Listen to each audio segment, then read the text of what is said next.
Hello students, हम लोग chapter पढ़े पोषण यानी कि न्यूट्रिशन। पिछले वीडियो में हमने अमाशय के बारे में देखा था और आज की क्लास में हम लोग आहार नाल के अगले भाग छोटी आंत के बारे में देखेंगे। तो ये जो रचना देख रहे हैं इसमें कुंडलित रचना, इसके अंदर ये वाइट वाली, इसी को हम लोग छोटी आंत कहते हैं। तो चलिए मैं यहाँ पे हेडिंग देता हूँ छोटी आंत। छोटी आंत यानी स्मॉल इंटेस्टाइन। Small intestine. तो चलिए हम लोग देखते हैं छोटी आंत के बारे में। देखिए ये जो आप कुंडलित रचना देख रहे हैं ये आपका छोटी आंत है। यह नाम के लिए ही बस छोटा है। इसकी लंबाई लगभग 6 मीटर होती है। एक मानव शरीर में, एक मनुष्य में इसकी लंबाई 6 मीटर होती है और चौड़ाई 2.5 सेंटीमीटर होती है। चौड़ाई कम होने के कारण ही इसका नाम छोटी आंत रखा गया है। ठीक है। अब देखिए भिन्न भिन्न जंतुओं में इसकी लंबाई भिन्न भिन्न होती है। ठीक है। अब अगर हम लोग बात करें एक शेर में और एक मनुष्य में छोटी आंत की लंबाई के बारे में, तो शेर में मनुष्य के अपेक्षा छोटी आंत की लंबाई कम होगी क्योंकि यह मांसाहारी जंतु है। तो मांसाहारी जंतुओं में छोटी आंत की लंबाई कम होती है क्योंकि जो शाकाहारी जंतु हैं, यानी कि जैसे हम लोग मनुष्य की बात करें तो ये सेलुलोज का पाचन ठीक से हो सके इसलिए इनमें छोटी आंत की लंबाई अधिक होती है, लेकिन शेर में कम होती है क्योंकि इन्हें सिर्फ मांसाहारी भोजन करना होता है। ठीक है। छोटी आंत 3 भागों में बटा होता है। कौन कौन सा भाग? तो ये जो सी शेप में जो भाग देख रहे हैं ये वाला भाग, यह भाग कहाँ से शुरू होता है? तो ये जो आपका अमाशय है, अमाशय में पाइलोरिक जो छिद्र होता है उसके ठीक बाद यहाँ पे ये जो भाग शुरू होता है ये वाला, यही आपका क्या कहलाता है? ये जो सी शेप में देख रहे हैं इसी को हम लोग ग्रहणी कहते हैं। ग्रहणी। ठीक है। मध्य का भाग जो होता है बीच वाला, ये ज्यादा बड़ा नहीं होता है, उसको हम लोग क्या कहते हैं? जेजुनम कहते हैं। और ये अधिकतर इसका भाग जो होता है, अधिकतर जो भाग होता है छोटी आंत का, वह इलियम होता है। ठीक है। पाचन की जो क्रिया होती है, भोजन के पाचन की क्रिया छोटी आंत के इलियम में ही पूरी तरह से पूर्ण होती है। ये जो ग्रहणी देख रहे हैं, ग्रहणी में 2 वाहिनियां आकर अंदर की ओर खुलती है। एक होती है अग्न्याशयी वाहिनी। यह अग्न्याशय रस को अग्न्याशय ग्रंथि से लेकर ग्रहणी में आती है। और दूसरी होती है मूल पित्त वाहिनी। मूल पित्त वाहिनी यह पित्त को पित्ताशय नामक थैली से, जो यकृत में स्रावित होता है, उस पित्त को संचित करता है। कौन? पित्ताशय नामक थैली। वहां से वह ग्रहणी में लेके आती है। ठीक है। इन दोनों का काम क्या है? ये भोजन के पाचन में सहायक होते हैं। ठीक है। तो इसके बारे में तो हम लोग बाद में बात करेंगे। फिलहाल हमने जान लिया इनका ये होते क्या है, ये कहाँ से आते हैं, है ना, इनसे क्या, इनका काम क्या है, ये हमने देख लिया। इसके बारे में डिटेल में हम लोग आगे की वीडियो में देखेंगे। तो यहाँ हम लोग देख रहे हैं कि ग्रहणी में 2 भिन्न नलिकाएं आपस में जुड़कर यहाँ ये इसमें बनी होती है।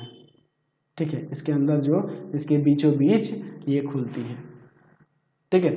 जो अग्न्याशय रस को और पीत को इसके अंदर लेके आते हैं। ठीक है। और साथ ही साथ जो हमारे जो आंत रस होता है, वह आंत रस है ना, आंत के अंदर जो रस होता है उस आंत रस, अग्न्याशय रस जो आता है वह, और पीत, इन सब से मिलकर भोजन का पाचन पूर्ण इसके अंदर होता है। तो भोजन का पाचन की क्रिया छोटी आंत में ही पूर्ण होती है और छोटी आंत के इलियम भाग में ही पूर्ण होती है। तो चलिए थोड़ा इसके बारे में डिटेल में यहाँ पर लिख लेते हैं। ठीक है। तो हम लोग यहाँ पे लिख सकते हैं कि छोटी आंत आहार नाल का सबसे लंबा भाग है। सबसे लंबा भाग है। ठीक है। यह बेलनाकार रचना है। यह बेलनाकार रचना है। आहार नाल के इस भाग में इस भाग में पाचन की क्रिया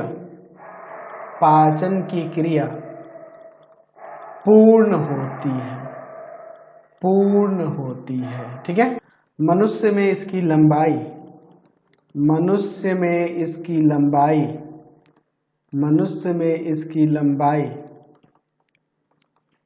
लगभग 6 मीटर तथा चौड़ाई 2.5 सेंटीमीटर होती है। 2.5 सेंटीमीटर होती है। भिन्न भिन्न जंतुओं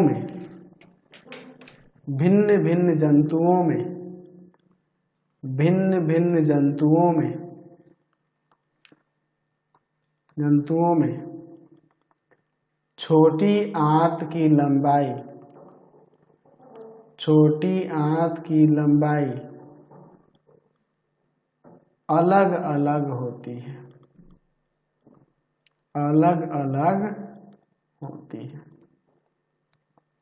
ठीक है। अगर हम लोग मांसाहारी जंतु की बात करें, मांसाहारी जंतुओं में छोटी आंत की लंबाई कम होती है। ठीक है। चलिए अब इसके बाद देखते हैं।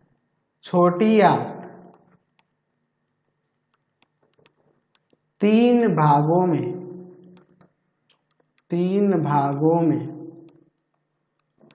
बटा होता है। कौन कौन सा भाग? तो पहला है ग्रहणी। ठीक है। तो ग्रहणी के बारे में हम लोग यहाँ थोड़ा सा लिख लेते हैं कि ग्रहणी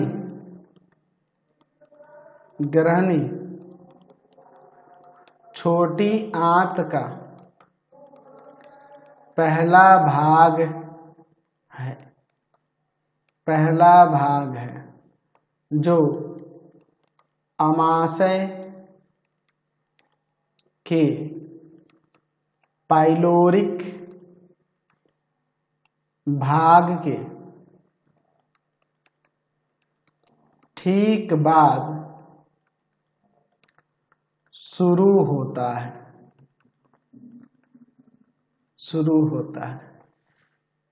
यह प्रायः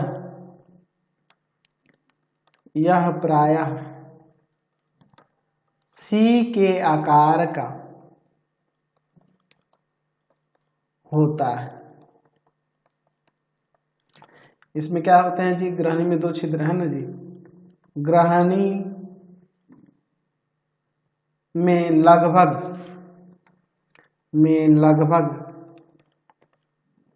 बीचों बीच एक छिद्र के द्वारा एक नलिका खुलती है।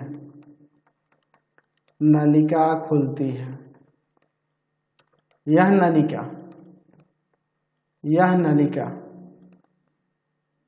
नलिका अग्न्याशयी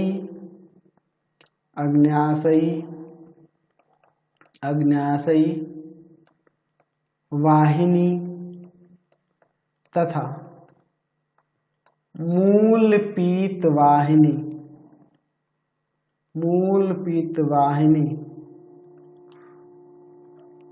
नलिका के आपस में जुड़ने से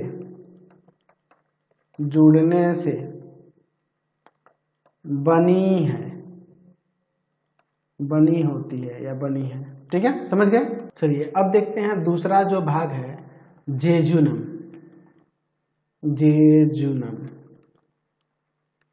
ठीक है, चलिए ये दूसरा भाग जो है अग्ना, ये मध्य का बस भाग होता है, बस यहाँ पे लिख सकते हैं कि जेजुनम, जेजुनम छोटी आंत का मध्य भाग है। ठीक है, और कुछ नहीं। अब चलिए तीसरा भाग के बारे में थोड़ा सा लिख लेते हैं। इलियम, इलियम छोटी आंत का अधिकतर भाग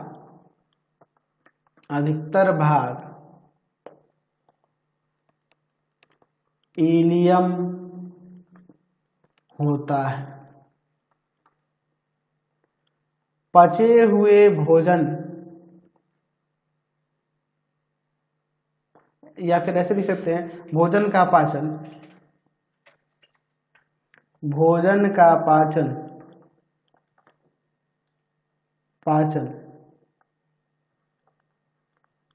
इसी भाग में समाप्त होता है तथा पचे हुए भोजन का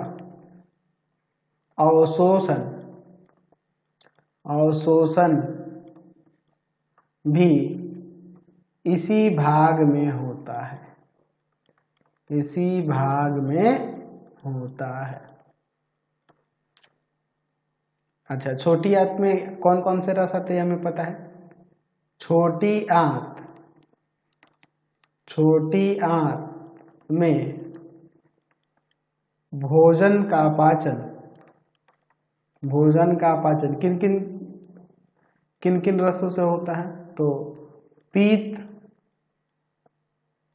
जो पित्ताशय नामक थैली, यानी कि लेकिन इसका इस तरह पित्ताशय नामक थैली में इकट्ठा रहता है, लेकिन ये यकृत के अंदर, लीवर के अंदर बनता है। पीत, अग्न्याशयी रस तथा आंत्र रस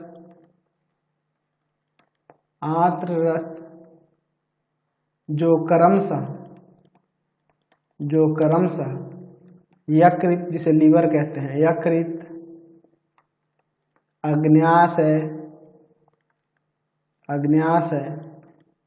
तथा आंत ग्रंथियों के स्त्राव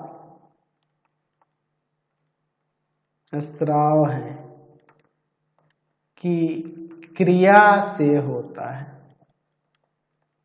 ठीक है, यानी कहने का मतलब छोटी आंत में भोजन का पाचन पीत, अग्न्याशय रस और आंत रस की क्रिया से होता है, और इनका स्राव, पीत का स्राव यकृत से होता है, अग्न्याशय रस का अग्न्याशय से, और आंत रस को आंत ग्रंथियों से स्राव होता है। समझ गए?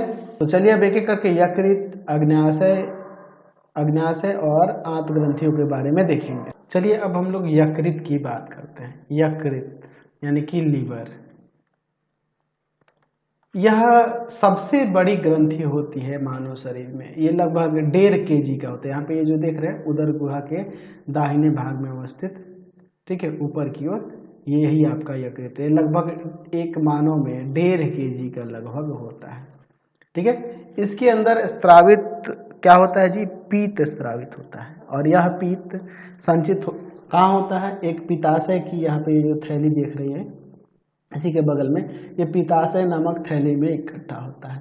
तो यकृत से कई यकृत नलिकाएं निकलती है। यह यकृत नलिकाएं पित्ताशय से निकलने वाली जो नलिका है उसके साथ जुड़ जाती है। जैसे यहाँ पे देख रहे हैं जुड़ी हुई है ना जी, जुड़कर मूल पित्त वाहिनी बनाती है। इन दोनों, ये इसके साथ मिलकर क्या बनाती है, मूल पित्त वाहिनी। और उसी मूल पित्त वाहिनी से पीत निकलकर कहाँ पहुंचता है, तो छोटी आंत के ग्रहणी में, है ना, छोटी आंत की ग्रहणी यहाँ से पीत पहुंचता है, और अग्न्याशय नामक ग्रंथि से अग्न्याशयी रस किसके द्वारा, अग्न्याशय वाहिनी के द्वारा वो भी ग्रहणी में पहुंच जाता है, और दोनों मिलकर एक वहाँ पर नलिका के द्वारा उसमें गिरती है। बात को समझ में आया? तो यकृत के अंदर पीत बनता है और पीत पित्ताशय नामक थैली में संचित होता है, और उस पित्ताशय नामक अगर हम लोग यकृत से बात करें तो यकृत से पतली पतली कई सारी नलिकाएं, यकृत नलिकाएं निकलती है। यह यकृत नलिकाएं पित्ताशय से निकलने वाली नलिका के साथ जुड़कर मूल पीत वाहिनी बनाती है। अच्छा, पीत होता क्या है? तो यह गाढ़ा और हरा रंग का क्षारीय पदार्थ होता है, क्षारीय द्रव होता है, हरा रंग का होता है। आप ऐसे भी चिकन मटन खरीदते हैं तो वहाँ पे भी देखते हैं उनके अंदर जो लीवर के पास वहाँ उनको वहाँ से देखते होंगे हरा रंग का क्षारीय उनके अंदर भी पदार्थ बनता है। वही हरी क्षारीय द्रव जो है आपका क्या कहलाता है? पीत होता है। इसमें कोई एंजाइम नहीं होते हैं। ये करता क्या है? यह जो अम्लीय काइम है, काइम क्या है? काइम क्या है? तो मैंने बताया था कि अमाशय में जो हमारा भोजन का गाढ़ा जो तैयार होता है वह आपका काइम होता है। तो उसकी अम्लीयता को नष्ट करके उसे क्षारीय बनाता है, ठीक है, ताकि अग्न्याशय रस के जो एंजाइम होंगे, अग्न्याशय रस जो निकलता है अग्न्याशय नामक ग्रंथि से, उसमें जो एंजाइम होंगे उस पर वो क्रिया कर सके, ठीक है, और भोजन में वसा के विखंडन में भी सहायता करता है, ठीक है। चलिए, तो अब हम लोग इसके बारे में थोड़ा सा लिख लेते हैं, ठीक है। तो हम यहाँ पे लिख सकते हैं कि यकृत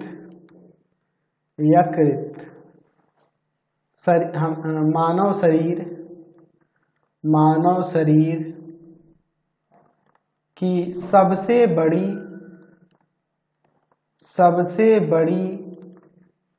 ग्रंथि है, जो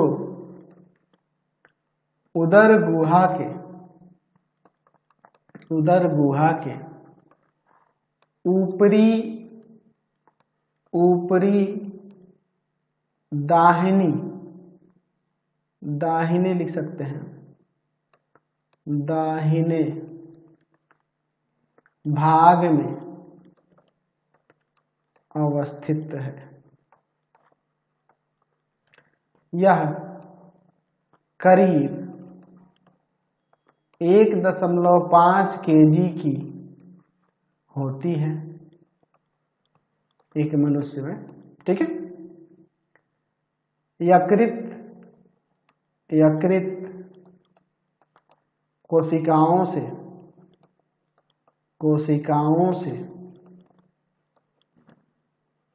पीत का स्त्राव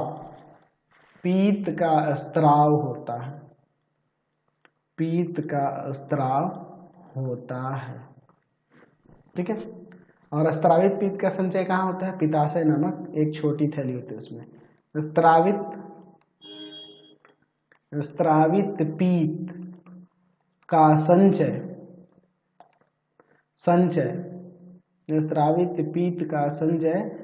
पित्ताशय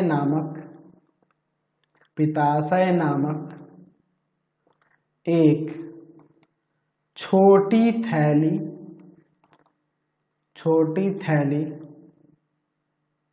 जैसी रचना में होता है।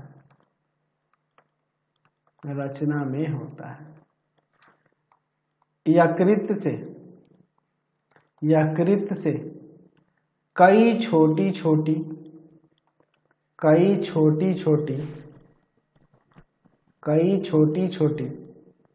यकृत नलिकाएं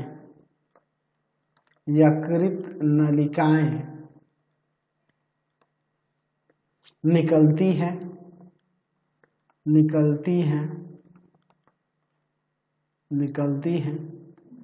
यकृत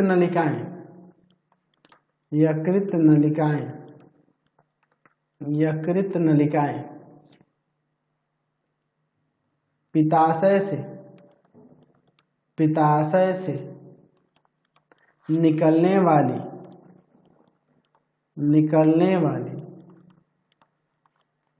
नलिका के साथ जुड़कर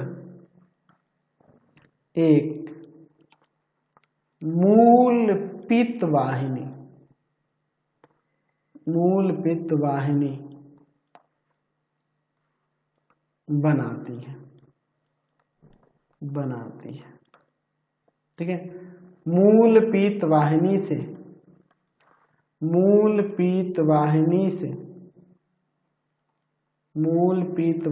से होकर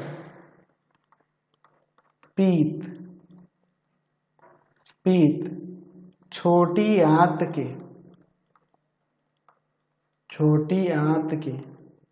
ग्रहणी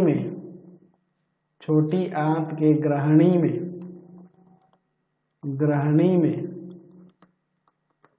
गिरता है, ठीक है। समझ गए। चलिए अब हम लोग थोड़ा सा पीत के बारे में बात कर लेते हैं। पीत होता क्या है, ठीक है। पीत के बारे में हम लोग थोड़ा सा बात कर लेते हैं।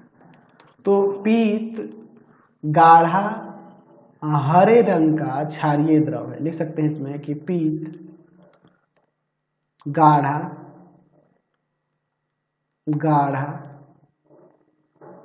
एवं हरा रंग का क्षारीय द्रव है, ठीक है। हरा रंग का गाढ़ा क्षारीय द्रव है, इसमें कोई एंजाइम नहीं रहता है, ठीक है। इसका काम क्या होता है, तो यहाँ पे लिख सकते हैं कि पीत अमाशय से ग्रहणी में आए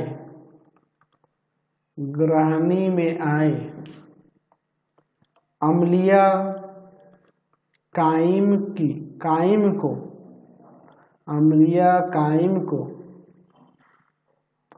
या अम्लीय कायम की अम्लीयता को ऐसे लिख देते हैं। अम्लीय कायम की अम्लीयता को नष्ट कर उसे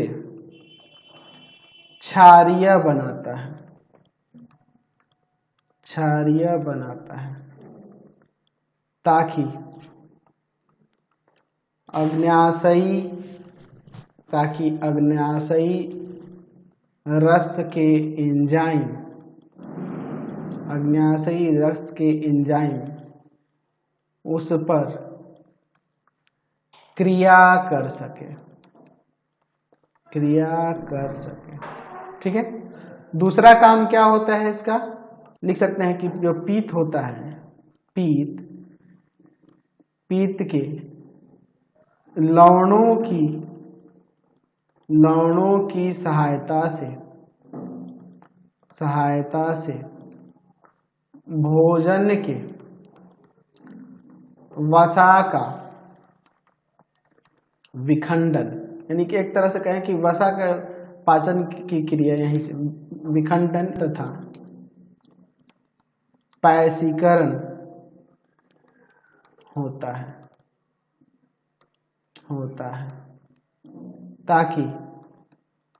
ताकि वसा को तोड़कर या वसा को तोड़ने वाले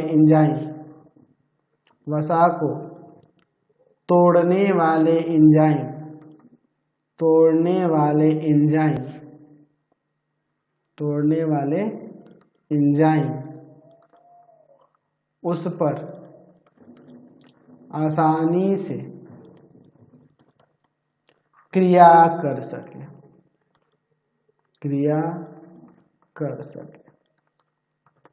समझ गए। तो इसीलिए ना जब किसी बच्चे का पेट देखते हैं बहुत ज़्यादा बड़ा होने लगता है तो हम लोग कहते हैं कि इसके लीवर में दोष है। एक्चुअल में लीवर में क्या होगा कि पित्त सही से स्रावित नहीं होगा, जिसके कारण वसा का विखंडन सही से नहीं हो पाएगा और जिसके कारण उसका पेट बड़ा होने लगता है, ऐसे फूल जाता है पेट। तो उसी लिए हम लोग उसके लीवर को ठीक करने का मतलब है कि उसमें पित्त का स्राव रेगुलर हो सके, सही से हो सके। समझ गए। तो फिलहाल इस वीडियो में ही तक। इसके बाद हम लोग अग्न्याशय की बात करेंगे, आंत ग्रंथियों के बारे में बात करेंगे नेक्स्ट वीडियो में। आपको हमारे 3 चैनलों को सब्सक्राइब करना होगा। पहला है पाथफाइंडर क्लासेस छपरा, दूसरा है आपके पास भारती भवन रविकांत